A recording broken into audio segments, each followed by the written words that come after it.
दोस्तों बात करने वाले हैं बिहार में जो है डीजल अनुदान के लिए आप फॉर्म कैसे भरेंगे ताकि आपका जो भी डीजल अनुदान का पैसा है वो आपके बैंक अकाउंट में आ जाए।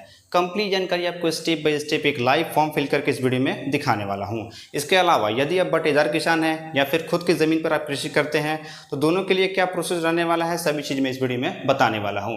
इसके साथ साथ इसमें कौन कौन से डॉक्यूमेंट लगेंगे फॉर्म को अप्लाई करते समय सभी जानकारी आपको इस वीडियो में मिलने वाली है। तो चलिए वीडियो को शुरू करते हैं और दिखाते हैं आपको कंप्यूटर के स्क्रीन पर कि कैसे आपको फॉर्म को अप्लाई करना है। तो इसके लिए सबसे पहले आपको अपने क्रोम को ओपन करना है और ओपन करने के बाद आपको इसमें लिखना है डीबीटी एग्रीकल्चर। इतना ही लिख करके सिंपल में आपको सर्च कर देना है और सर्च करने के साथ ही बिहार के एग्रीकल्चर का जो ऑफिशियल वेबसाइट है उसका लिंक आपको देखने को मिल जाएगा। आप सब देखेंगे सबसे ऊपर में है डीबीटी एग्रीकल्चर का यही लिंक यहाँ पर रहने वाला है। तो इस पहले ही वाले लिंक के ऊपर आपको क्लिक करके ओपन कर लेना है और ओपन करने के बाद ही आप यहाँ पर देखेंगे कि कृषि विभाग का जो ऑफिशियल वेबसाइट है यहाँ पर आप आ जाएंगे। अब यहीं से फॉर्म को आपको अप्लाई करना होता है। तो आप देखेंगे कुछ इस प्रकार का इंटरफेस यहाँ पर ओपन हो जाता है।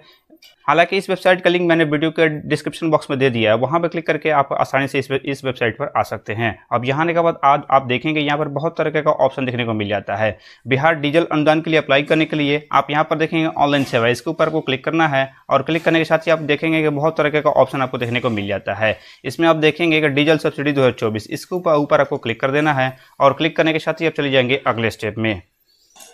इसके बाद अगले स्टेप में आप यहाँ पर देखेंगे यहाँ पर कह रहा है अनुदान का प्रकार, यहाँ पर आपको क्लिक करना है और क्लिक करने के साथ ही आपको यहाँ पर चूज करना है डीजल अनुदान आवेदन। इसको आपको चूज कर लेना है। चूज करने के बाद इसे आपको ओके कर देना है। ओके करने के साथ ही आप यहाँ पर देखेंगे आपके सामने कुछ इंस्ट्रक्शन खुल के आ जाएगा, आपको इन चीज़ों को ध्यान से पढ़ लेनी है। तो इसके लिए आप देखेंगे डीजल अनुदान ऑनलाइन आवेदन के लिए दिशा निर्देश। यहाँ पर सबसे पहले कह रहा है प्रिय कृषक, सूचित किया जाता है कि अभी खरीफ मौसम के फसल के लिए यह योजना लागू हुआ है। अभी जानते हैं कि धान की यहाँ पर बुआई होने वाली है तो खरीफ फसल ये आ जाता है, तो खरीफ फसल के लिए ये सब चीज़ें होने वाली है। दूसरा है कि ऑनलाइन आवेदन से पूर्व डीजल रसीद को जेपीजी फॉर्मेट में स्कैन कर तथा साइज 200 KB तक में रख ले। इसमें क्या है कि आप जो डीजल खरीदते हैं पेट्रोल पंप से, उसका रसीद आपको करना है क्या है कि 200 KB से कम में आपको सेव करके रख लेना है। आगे चल के आपको अपलोड भी करना होता है, तो आप पहले ये सब चीज़ करके रख लेंगे। तीसरा में कह रहा है कि बटाईदार एवं स्वयं प्लस बटाईदार की स्थिति में सिंचाई सत्यापन दस्तावेज को जेपीजी फॉर्मेट में स्कैन कर तथा साइज 200 KB तक में रख ले। कृपया फॉर्म डाउनलोड करें। इसके बाद आप देखेंगे यहाँ पर क्लिक करेंगे तो आपके सामने यहाँ फॉर्म ओपन हो जाएगा। अब ये फॉर्म क्या रहने वाला है कि जैसे मान लीजिए कोई होते हैं बटाईदार किसान जो बटैया लेकर के अपना कृषि करते हैं, तो वैसे लोगों को करना क्या है कि यहाँ पर एक फॉर्म ओपन हो जाएगा, उस पर क्लिक करेंगे ना तो यहाँ पर फॉर्म ओपन हो जाएगा। अब इस फॉर्म को आप भर करके पेन से भर करके स्कैन करके आपको अपलोड करना होता है। आप ऊपर में देखेंगे वास्तविक खेतीहर या फिर बटाईदार किसान के लिए स्व अभिप्रमाणित एवं सत्यापित भूमि पर किए गए पटवन के लिए घोषणा पत्र। आप यहाँ पर देखें कुछ आपको फिल करनी है, आपको बेसिक जानकारी। सबसे पहले यहाँ पर कह रहा है मैं किसान, आपको अपना यहाँ पर नाम लिखना है, यहाँ पर पिता या फिर पति का नाम लिखना है, यहाँ पर गांव का नाम लिखना है, पंचायत लिखना है, प्रखंड लिखना है और जिला का नाम लिख देना है। और लिखने के बाद फिर से यहाँ पर नीचे आएंगे, यहाँ पर कह रहा है क्रम संख्या डाल देंगे, अपने थाना का नाम लिखेंगे, खसरा का संख्या यहाँ पर लिख देंगे, बुदारी का नाम लिखेंगे, किनके नाम से जमीन है उनका नाम यहाँ पर लिखेंगे। इसके बाद चौहद्दी के किसान का नाम, मतलब आसपास की जो जमीनें होती है ना, चौहद्दी का नाम यहाँ पर आपको दे देना है। इसके बाद कुल खेती का रकबा कितना रहने वाला है यहाँ पर आपको लिख देना है। इसके बाद पटवन का रकबा, कितना एरिया में आपको पटावन का रकबा रहने वाला है उस चीज को भी यहाँ पर लिख देना है। उम्मीद है आपको चीजें क्लियर हो गई होंगी। आगे बढ़ते हैं। यहाँ पर क्या है किसान का नाम, आपको अपना किसान का नाम यहाँ पर लिख देना है, पता लिखना है, मोबाइल नंबर और यहाँ पर सिग्नेचर कर देना है। ठीक है, इतना करके आप नीचे आएंगे, यहाँ पर आपको डेट डाल देना है और डेट डालने के बाद सत्यापन करने के लिए आप यहाँ पर देखेंगे आपको अपना वार्ड सदस्य या फिर मुखिया, सरपंच, पंचायत समिति, इन तीनों में से कोई एक चीज का यहाँ पर आपको दस्तखत करवा लेना है, मतलब सिग्नेचर करवा लेना है। इसके बाद बगल में देखेंगे कृषि समन्वयक का हस्ताक्षर। आपके यहाँ के जो कृषि समन्वयक होंगे उनका यहाँ पर सिग्नेचर लगने वाला है, तो उनका भी सिग्नेचर आप यहाँ पर करवा लेंगे। ऐसी स्थिति में कि यदि आप बटेदार किसान हैं, किसी दूसरे का जमीन लेकर आप कृषि करते हैं, तो ऐसी स्थिति में आपको इसको फॉर्म को भर करके आपको अपलोड करना होता है। यदि आपकी ज़मीन खुद की, आप स्वयं के किसान है, तो आपको ये करने की आवश्यकता नहीं होती है। बस आपको आगे चलकर अपना जो डीजल का रसीद होता है ना उसी को अपलोड करना होता है। इसके बाद आपको इसे क्लोज कर देना है। क्लोज करने के साथ ही यहाँ पर डीजल का प्रकार यहाँ पर चूज कर लिया, डीजल अनुदान आवेदन। इसके बाद पंजीकरण यहाँ पर क्लिक करेंगे और आपको अपना रजिस्ट्रेशन यहाँ चूज करना है और बगल में आपका जो किसान रजिस्ट्रेशन नंबर है ना उसको यहाँ पर लिखना है और लिखने के बाद आपको सर्च पे क्लिक कर देना है। यदि हम बात करें कि आपके पास किसान रजिस्ट्रेशन नंबर नहीं है तो कैसे मिलेगा, तो इसके लिए करना क्या होता है ना कि आपको अपना इस वेबसाइट पर अपना रजिस्ट्रेशन करना पड़ता है, तभी आप किसी भी योजना के लिए अप्लाई कर सकते हैं। आप किसी भी योजना के लिए आप अप्लाई करेंगे तो आपको रजिस्ट्रेशन नंबर मांगेगा, जैसा यहाँ पर मांग रहा है ना वैसे आपको मांगता है, और यहाँ पर आपको किसी भी चीज़ के लिए अप्लाई कर सकते हैं। अब आपको रजिस्ट्रेशन नंबर कैसे मिलेगा, तो इसके लिए आप आएंगे फिर से होम बटन पे और और यहाँ पर देखेंगे ऑनलाइन सेवा, यहाँ पर फिर से आपको आ जाना है। यहाँ पर देखेंगे किसान रजिस्ट्रेशन, किसान पंजीकरण, इस पर ऊपर आपको क्लिक कर देना है और क्लिक करने के साथ ये फॉर्म ओपन हो जाएगा। अब इसी फॉर्म में आपको अपने डिटेल्स को फिल करके आपको सबमिट करेंगे ना, तो आपको अपना यहाँ पर किसान रजिस्ट्रेशन नंबर मिल जाता है। अब इसी रजिस्ट्रेशन नंबर को आपको नोट करके रख लेना होता है और किसी भी योजना के लिए लाभ उठाना है आपको, तो उसी का यूज़ करके आपको अप्लाई करना होता है। जैसे हमने अब डीजल अनुदान के लिए हमको अप्लाई करना है, तो इसमें रजिस्ट्रेशन नंबर मांग रहा है। ऐसे ही किसी भी योजना के लिए आप अप्लाई करेंगे तो उस समय आपसे मांगता है। तो आप देखेंगे यहाँ पर डेमोग्राफी आपको करना होता है, फिर आगे जाके आपको कुछ बेसिक डिटेल्स को फिल करना होता है।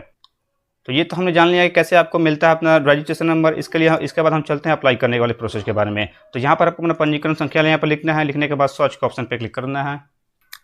जैसे ही आप अपना रजिस्ट्रेशन नंबर लिख करके यहाँ पर सर्च करेंगे ना, तो आपकी जानकारी यहाँ पर खुल के आ जाएगी। अब रजिस्ट्रेशन करते वक्त जो भी अपने डिटेल्स यहाँ पर दिया है वो सब यहाँ पर शो हो जाता है। आप चाहे तो अपनी चीज़ों को यहाँ पर मिला सकते हैं। इसके बाद आप नीचे स्क्रॉल करेंगे।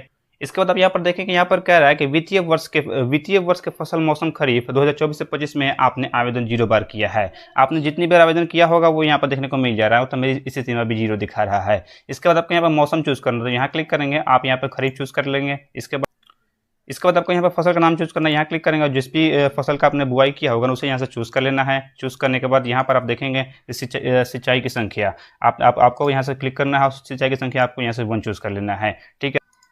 इसके बाद यहाँ पर आपको बताना है किसान का प्रकार। यहाँ पर क्लिक करेंगे और किस प्रकार के आप किसान है यहाँ से आपको चूज करना है। पहला ऑप्शन है स्वयं। यदि आपकी जमीन खुद की है, आप स्वयं से कृषि करते हैं, तो स्वयं यहाँ पर चूज कर लेंगे। यदि आप बटेदार हैं, बटेदार यहाँ से चूज कर लेंगे। बटेदार मतलब आपने किसी दूसरे का जमीन लिया हुआ कृषि करने के लिए, तो बटेदार उस स्थिति में यहाँ से चूज कर सकते हैं। और तीसरा ऑप्शन है स्वयं प्लस बटेदार। यदि मान लीजिए आपके पास खुद की जमीन है, खुद कृषि करते हैं और साथ में कुछ जमीन आपने बटेदार भी लिया हो, बटेदार भी कृषि करते हैं, तो उस स्थिति में यहाँ से दोनों ऑप्शन या तीसरा ऑप्शन यहाँ पर चूज कर सकते हैं। तो जो भी हो आपको अपने सारे यहाँ से चूज कर लेना है। और चूज करने के बाद कुल जमीन, आप कितनी जमीन है वो यहाँ पर आपको लिख देना है। एक चीज़ आप यहाँ पर ध्यान देंगे ना, जितनी भी जमीन होगी ना आपको यहाँ पर डेसिमल में लिखना है। अब डेसिमल में क्या है कि हर जिला का अलग अलग होता है। सिवान का अलग होगा, गोपालगंज का अलग, बेगूसराय का अलग अलग होगा। तो आप यहाँ पर यूट्यूब पर सर्च कर लें, फिर गूगल कर लेंगे कि आपके जिला का जो भी है ना जमीन डेसिमल में कितना होता है। जैसे यहाँ पर दिया हुआ है 1 एकड़ 100 डेसिमल होता है। इसी प्रकार से आपको अपना सर्च करके यहाँ पर लिख देना है। लिखने के बाद यहाँ नीचे आएंगे, यहाँ पर को बताना है खाता नंबर। आपको यदि आप स्वयं खेतीहर हैं, आप स्वयं अपनी जमीन पर कृषि करते हैं, तो आपको खाता नंबर लिखना है, खेसरा नंबर लिखना है, थाना नंबर लिखना है। इसके बाद कुल संचित रकबा आपको यहाँ पर लिख देना है। लिखने के बाद बगल के किसान का नाम यहाँ पर लिख देना है, मतलब चौहद्दी के तौर पर। इसके बाद बगल किसान का नाम यहाँ पर लिख देना है। बगल किसान का नाम, बगल किसान का मतलब 2 आदमी का यहाँ पर लिख देना है चौहद्दी के तौर पर। इसके बाद ऐड न्यू रॉक ऑप्शन पर क्लिक करेंगे ना, तो ये जमीन का डाटा यहाँ पर ऐड हो जाएगा। इसके अलावा आप और भी जमीन का यहाँ पर बेड़वा देना चाहते हैं, तो फिर से आपको वही चीज़ डालना है, खाता नंबर, खसरा, थाना, ये सब चीज़ डाल के आपको फिर से ऐड पर क्लिक कर देंगे। ये चीज़ आपको ऐड हो जाएगी। मतलब जितनी भी जानकारी आपको यहाँ पर ऐड करनी है जमीन के, वो सारा यहाँ पर ऐड हो जाएगा। इसके बाद हम नीचे आते हैं, यहाँ पर क्या रखा संचित भूमि का रकबा यहाँ पर आपको खुद दिखा देगा। जैसे आप यहाँ पर डालेंगे ना, जितना रकबा होगा यहाँ पर देखने को मिल जाएगा। इसके बाद यहाँ पर बताना है कि डीजल क्रय का विवरण एवं अनिवार्य दस्तावेज। आपने जो डीजल लिया होगा जिस भी पेट्रोल पंप से, वहाँ से आपको रसीद मिला होगा, आपको यहाँ से डिजिटल रसीद प्राप्त कर लेना है। इसके बाद यहाँ पर क्या है, क्रय की गई डीजल लीटर में, यहाँ पर लीटर बताना है कितना डीजल आपने लिया है, क्रय की गई डीजल का मूल्य, कितना रुपये का डीजल लिया आपने, रसीद की संख्या। उस पर आप देखेंगे रसीद पर ना, जहाँ से पेट्रोल पंप से आप लेंगे वहाँ पर डिजिटल रसीद जनरेट किया जाता है। उस रसीद पर उसका नंबर होगा, रसीद नंबर को यहाँ लिख देंगे। इसके बाद यहाँ पर टीसी चूज करेंगे, डेट चूज करेंगे, कौन से डेट को आपने अपना यहाँ पर लिया हुआ है डीजल।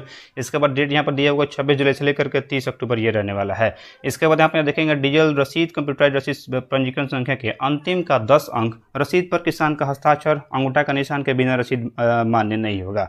आपको करना क्या होगा कि जिस भी पेट्रोल पंप से आप डीजल खरीदेंगे ना, वहाँ से क्या करना है कि जो आपको डिजिटल रसीद मिलती है उस पर यदि आप पढ़े लिखे हैं तो सिग्नेचर कर लीजिएगा, और यदि आप पढ़े लिखे नहीं है तो अंगूठा का निशान उस पर कर लीजिएगा। उसके बाद ही आपको अपलोड करना है। तो वही चीज़ यहाँ पर क्या रहा है। इसके बाद यहाँ पर क्या रहा है, पेट्रोल पंप का नाम, आपने कौन से पेट्रोल पंप से डीजल खरीदा हुआ है उस पेट्रोल पंप का नाम यहाँ पर लिख देना आपको सही से। इसके बाद प्रखंड का नाम, उस पेट्रोल पंप जहाँ से आपने तेल लिया हुआ है वो कौन से प्रखंड में पड़ता है, उस प्रखंड का यहाँ पर नाम लिख देंगे। लिखने के बाद कुल अनुमानित राशि। इसके बाद आपको जितना भी पैसा मिलेगा ना आपकी जानकारी के हिसाब से, वो यहाँ पर शो हो जाएगा कि इतना पैसा आपको मिलने वाला है डीजल अनुदान के तौर पर। इसके बाद इस बॉक्स को आपको टिक आउट करना है। टिक आउट करने के बाद गेट ओटीपी के ऑप्शन पर क्लिक करेंगे। आपके मोबाइल नंबर पर एक ओटीपी सेंड किया जाएगा, उस ओटीपी को यहाँ लिख करके वेरीफाई कर लेंगे, तब सबमिट करेंगे। इसके बाद अगले स्टेप में क्या होगा कि अगले स्टेप में आपको अपना रसीद यहाँ पर अपलोड करना है, 200 KB से कम का रखना है, और जो भी पेट्रोल पंप से आपको रसीद मिला है ना तेल का, उसको यहाँ पे स्कैन करके आपको अपलोड कर देना है। तब जो सबमिट करेंगे आपका फॉर्म का प्रीव्यू देखने को मिल जाएगा, वहाँ से आपका फॉर्म फाइनली सबमिट हो जाएगा और आप अपने फॉर्म का प्रिंट आउट निकाल सकते हैं। तो इस तरीके से हमने देखा फ्रेंड्स कि कैसे आपको बिहार में डीजल अनुदान के लिए फॉर्म को अप्लाई करना है। उम्मीद आपको वीडियो पसंद आई होगी। पसंद आई है तो वीडियो को लाइक कीजिए, चैनल को सब्सक्राइब कीजिए और अपने दोस्तों के साथ शेयर कीजिए। आज के लिए बस इतना ही, मिलते हैं किसी नेक्स्ट वीडियो में। Thank you for watching.